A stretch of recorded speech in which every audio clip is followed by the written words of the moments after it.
Okay, hi, this is Heather from All In Insulation. I'm going to do this video and then post it because the live video didn't really work out as well as I'd hoped. So I'm basically walking around my neighborhood right now, and one of the things that I always look for when I'm driving around is how much snow is on a person's roof. That always tells me whether they have good insulation or not. You want to think of it as a carport.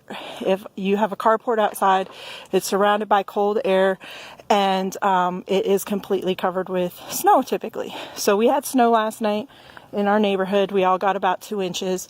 And so I'm just going to walk through real quick and show you the things I see. Okay, first thing is this is one of the houses in our neighborhood, and it is up for sale. And there is complete snow on the roof, and that is because this house is cold on the inside as well as the outside. They probably have the house winterized, they're not heating it. So that's what you typically want to see on a perfect roof that is completely with a house that is completely insulated. Another thing that you want to look for is I'm going to show you one of these houses in the back. So if you look back here at one of my neighbors in the back, you can see where, there's some snow on the roof, maybe not a lot of snow melting up at the top. That tells me that the heat is escaping from the top, from their second floor into the attic, and it's melting the snow. All of these houses in our neighborhood were built around the same time. Some of us have additions, some of us don't. But let's look at this house. So on this house, you have perfect snow on the second floor addition. Perfect snow, and then maybe not so perfect snow on the second floor of the main house that was originally built. All these houses were built in the same time frame, and so some people have gone through and had their insulation upgraded in their homes, and so you'll see where you have full snow coverage, but some people had additions put on, and when those additions were put on, there was new specs out there. Oh, sorry. Sorry. There was new specs out there for everyone to follow.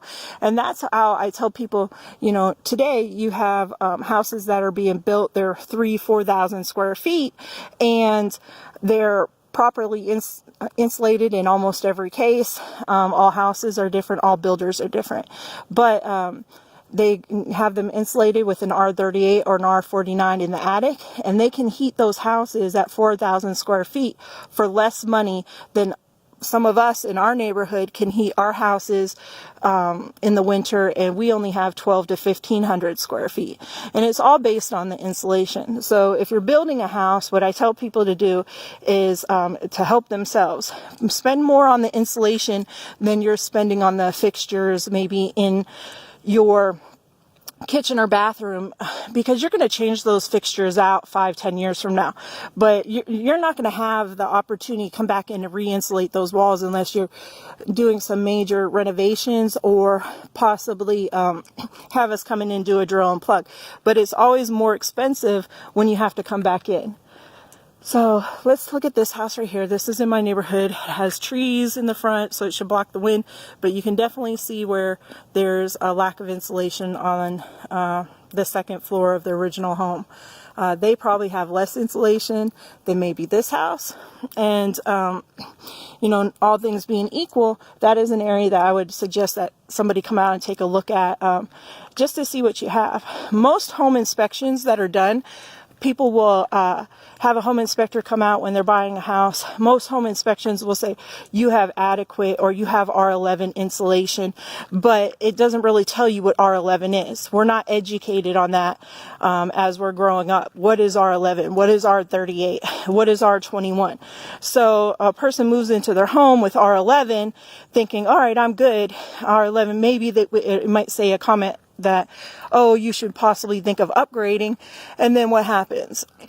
They move into the house. Next thing you know, they're surprised with a $400, $500, $600 gas bill in the winter.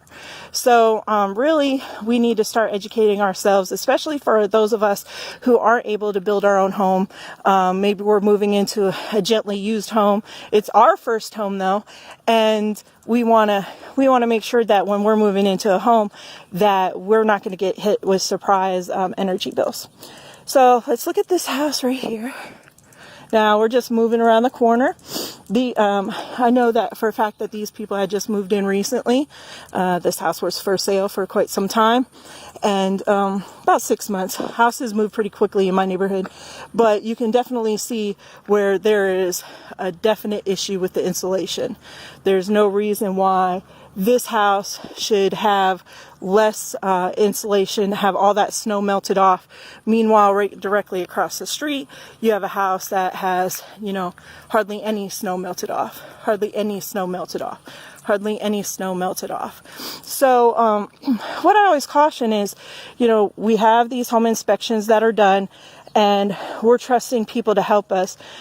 Yes, roofs, furnaces, high ticket items, we should definitely want to look at those things. But this is an issue that possibly people don't know about, and for the next 30 years, until someone tells them or they're educated on them, on insulation, next 30 years, they could be fighting high energy bills.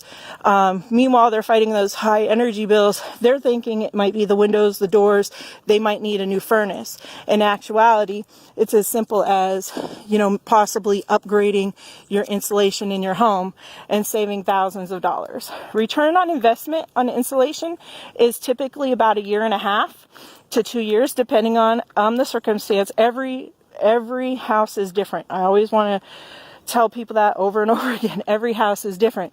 But, once you get that return on investment paid off, you're looking at the next 10, 15, 20 years of savings. That's really important.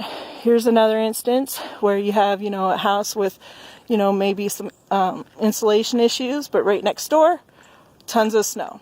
So, that's just one of the things that I try to educate people on. We're not taught about insulation in school.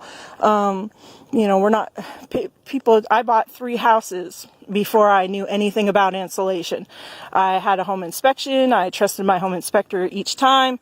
And, I thought I was going to move into a house. Yes, there were, we had issues with the roof that got fixed, but we definitely paid huge amounts of energy bills for many, many years before I learned about insulation.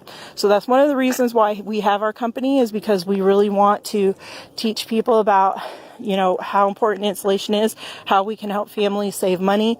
And hopefully you like this very, very long video walking through my neighborhood. I guess I probably should have taken my dogs for a walk while I was doing this, but hopefully you like the video, and if you have any questions, give us a call. 717-798-5970. It's always a free estimate. It's a perfect time to get your home insulated and maybe end this winter with lower utility bills. Have a great day. Go enjoy the snow and build a snowman.